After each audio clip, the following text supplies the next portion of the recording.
ഇറങ്ങിയോ നീ? ഈ ബർത്ത്ഡേക്ക് എങ്ങനെ നേരത്തെ ഒന്ന് ഇറങ്ങാൻ നോക്ക്. ഇവിടെ കേക്ക് എല്ലാം സെറ്റാ.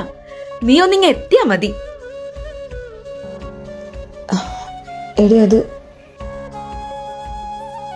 എന്താടി, എന്തു പറ്റി? ഞാനിന്ന് വരില്ല കേട്ടോ. ഓഫീസിലെ ഫ്രണ്ട്സ് എല്ലാം ചേർന്നൊരു പാർട്ടി സെറ്റ് ആക്കി